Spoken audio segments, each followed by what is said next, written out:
महाबलेश्वर में इन बच्चों ने ऐसा क्या कर दिया जो इन्हें हवा में टांग दिया। तो चलो वीडियो में आपको आगे दिखाता हूँ मैं। तो दोस्तों आज मैं आया था मैप्रो गार्डन में, और मैप्रो गार्डन में अपनी फैमिली के साथ मैं आया था। फटाफट मैप्रो गार्डन के अंदर घुसने के बाद मैं देखता हूँ, क्योंकि आज संडे का दिन था तो वहाँ पे क्राउड बहुत ज़्यादा ही था। डबल ट्रिपल क्राउड था, हर चीज़ के लिए गर्दी था। इनफैक्ट बैठने के लिए भी चेयर नहीं मिल रहा था, और खाने पीने के लिए भी काफ़ी लंबा लंबा लाइन लगा था। तो मैं जाके एक्सप्लोर करने लगता हूँ। सबसे पहले देखता हूँ ये नैनो कार, जिसके ऊपर पूरा स्ट्रॉबेरी बना हुआ है। फिर यहाँ देखा होता तो भीड़ लगी रहती है, मैं भी जाके देख लेता हूँ। तो यहाँ पे एक फ्री सैंपल बट रहा था योले चॉकलेट का, एक मैंगो का चॉकलेट था जिसके साथ नमक भी मिल रहा था फ्री में। वो मैंने एक सैंपल उठा के ट्राई कर लिया कैसा था। ये बहुत अच्छा था, टेस्टी था। फिर हम लोग बैठने के लिए सीट ढूंढने लगे, क्योंकि यहाँ पे हमें फेमस पिज़्ज़ा और सैंडविच खाना था। तो सीट हमें मिल चुकी थी, लेकिन फिर हम लोग ऑर्डर देने के लिए लाइन में खड़े रहे। और जब तक मैं देख रहा था कि यहाँ पे पिज़्ज़ा कितनी बल्क क्वांटिटी में बन रहा था, और कंटिन्यू हर कोई काम करे जा रहा था, कोई रुक ही नहीं रहा था। ना वर्कर्स रुक रहे थे, ना कस्टमर रुक रहे थे। फटाफट पिज़्ज़ा बन रहा है, कट रहा है, बन रहा है, कट रहा है, ऐसा चल रहा था सिर्फ। यहाँ पे देखो, यहाँ पे तंदूर में से फटाफट पिज़्ज़ा निकलते आ रहा था। ये वुड फायर पिज़्ज़ा था। उसी के ठीक बाजू में सैंडविचेस का भी बल्क में प्रोडक्शन चल रहा था, और हमें सीट मिल गई थी। और उसके पीछे पूरी स्ट्रॉबेरी की फार्म थी, और यहाँ पे आगे कुछ सेलर स्ट्रॉबेरी भी सेल कर रहे थे। यहाँ पे आप देख सकते हो ग्रीन जो कच्ची स्ट्रॉबेरी थी, और पिंक वाली जो पकी हुई स्ट्रॉबेरी थी वो भी थी। फाइनली हमारा ऑर्डर आ गया था प्लेट पे, और ये था सैंडविच, और उसके बाद फ्राइज़ फ्री मिला था हमें। ऑनेस्टली गाइस, प्राइस को देखते हुए ये सैंडविच मुझे इतना वाव नहीं लगा, क्योंकि इसके अंदर गोभी डाला हुआ था, और मैं फर्स्ट टाइम ऐसा सैंडविच खाया जिसके अंदर गोभी था। फिर फाइनली मैं पिज़्ज़ा और अपने स्ट्रॉबेरी क्रीम का वेट किया, और स्ट्रॉबेरी क्रीम मुझे मिल चुका था, उसके लिए भी लंबा लाइन लगा हुआ था। और पिज़्ज़ा काफ़ी एवरेज ही लगा मुझे, इतना खास नहीं लगा, वैल्यू फॉर मनी नहीं लगा। लेकिन ये स्ट्रॉबेरी क्रीम काफ़ी टेस्टी था। उसके ऊपर क्रीम का डिज़ाइन भी अच्छा दिख रहा था, प्रेजेंटेशन वाइज भी और टेस्ट वाइज भी बहुत मस्त था। उसके बाद हम लोग आ चुके थे मैप्रो के स्टोर में, जहाँ पे मैप्रो के हर प्रोडक्ट्स मिल रहे थे। आप देख सकते हो, जैसे कि चॉकलेट्स हो गया, सॉस है, चॉकलेट सॉस है, टमाटो सॉस है, मैप्रो का हर एक चीज़ मिल रहा था। और उसी के बाजू में ये गेम शो था। ये गेम शो सिर्फ बच्चों के लिए था, जिसमें सिर्फ 198 रुपीज़ भर के आप बच्चों को ऐसे लटका के एक ही बार में जितना चॉकलेट्स उनके हाथ में आए वो कलेक्ट कर सकते हो। तो नॉर्मली सब बच्चे इसमें एंजॉय कर रहे थे, और 198 रुपीज़ से ज़्यादा ही चॉकलेट निकल रहे थे। इस मैप्रो गार्डन के बाहर से ही हमने थोड़ी स्ट्रॉबेरी बाई कर ली, और फिर पहुंच गए हम लोग वेना लेक में, क्योंकि हमें बोटिंग और हाउस राइडिंग करना नहीं था।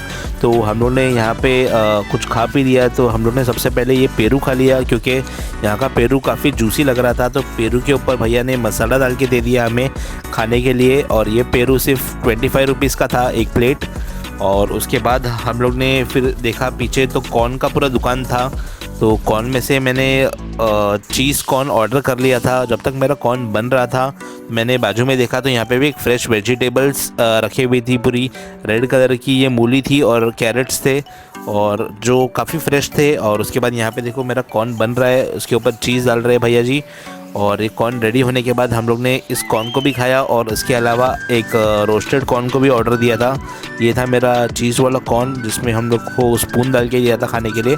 और ये था हमारा रोस्टेड वाला कॉर्न, ये भी काफ़ी टेस्टी था और काफ़ी फ्रेश था। फिर हम लोग ने थोड़ा सा पानी पूरी खाया, और हॉर्स राइडिंग तो करना नहीं था, आके थोड़े से हॉर्स को देख लिया। हॉर्स सब थक चुके थे, क्योंकि सुबह से ही ये हॉर्स लोग कंटिन्यू घूमते रहते हैं, तो बहुत थक चुके थे। फिर ये सब एंजॉय करने के बाद हम लोग बैठ गए अपने टैक्सी में, और टैक्सी से जाने लगे अपने होटल की तरफ, यानी कि महाबलेश्वर मार्केट की तरफ। यहाँ से सिर्फ 15 से 20 मिनट की ही दूरी पे महाबलेश्वर है वेना लेक से, और वहाँ पे पहुँच चुके थे हम लोग, मार्केट में एंटर कर चुके थे। और ये है मार्केट का रात का नज़ारा। रात में कुछ इस तरह से दिखता है मार्केट। रात के टाइम पे सब लोकेशन से पब्लिक वहाँ से निकल कर सब मार्केट की तरफ आ जाती है, क्योंकि यहाँ पे ही सब स्टोर सब ओपन रहते हैं, खाने पीने की सब जगह है, एक से एक खाने पीने का मिलता है यहाँ पे रात के टाइम पे। ये एक बेकरी है, आप आओगे तो यहाँ पे ज़रूर केक खाना। और फिर हम लोग ने यहाँ पे थोड़ा सा मैगी और पोटैटो शॉट्स का ऑर्डर दिया था, हम लोग ने वो एंजॉय किया रात के टाइम पे, क्योंकि ठंडी बहुत थी यहाँ पे, और तो सब कुछ अच्छा लग रहा था गरम गरम। उसके बाद हम लोग ने ये भैया को देखा जो पोटैटो ट्विस्टर बेच रहे थे, और हम लोग ने इनसे पोटैटो ट्विस्टर भी ऑर्डर कर लिया। और ये इनका बनाने का स्टाइल भी काफ़ी यूनिक था। भैया एकदम फटाफट बना रहे थे पोटैटो ट्विस्टर, और रात के टाइम में तो ये एकदम ज़्यादा ही टेस्टी लग रहा था कुछ। पोटैटो ट्विस्टर के ऊपर हमें पेरी पेरी और 2 टाइप का सॉस डाल के हमें दिया था। उसके बाद हम लोग ने इसके अलावा और हम लोग ने कॉर्न भजिया मंगाया था, जो है था कॉर्न का भजिया। उसके अलावा हम लोग ने ये स्ट्रॉबेरी मंगाया था जिसमें चॉकलेट डाल के दे रहा था ऊपर से, जिसके ऊपर 2 अलग अलग टाइप की चॉकलेट था। ये वाइट चॉकलेट था और एक डार्क चॉकलेट था। इसका प्राइस था ₹160 और ये चॉकलेट से डिप्ड लंदन स्टाइल स्ट्रॉबेरी काफ़ी टेस्टी लग रहा था। मैंने इन भैया से लेके उसको टेस्ट कर लिया और टेस्ट का चेक दे दिया। जैसा ही एक बाइट मैंने अपने मुंह में डाला स्ट्रॉबेरी का, तो स्ट्रॉबेरी और चॉकलेट का मिक्सचर से एकदम वाव लग रहा था टेस्ट। आप आओगे तो ये ज़रूर खाना। और यहाँ पे मार्केट के अंदर चने थे बहुत सारे अलग अलग टाइप के, अलग अलग फ्लेवर्स के चने थे। इसको ज़रूर बाय करना, बहुत फ्रेश रहते हैं ये। तो पूरा दिन महाबलेश्वर का मैंने एंजॉय कर लिया। एक दिन में बहुत सारे पॉइंट्स कवर कर लिए, बहुत सारे फूड को एक्सप्लोर कर लिया, खा लिया। एंड अभी मैं वो थक गया हूँ, रात का टाइम हो रहा है और यहाँ पे टेम्परेचर है 15 से 16 डिग्री और बाहर निकलने का थोड़ी भी हिम्मत नहीं हो रही है। ज़मीन पे पैर रखने की हिम्मत नहीं हो रही है। सब कुछ जम गया है, नारियल का तेल जम गया है, सब कुछ जम गया है। अभी मैं भी जा रहा हूँ सोने के लिए चुपचाप, और मिलूंगा आपसे कल सुबह।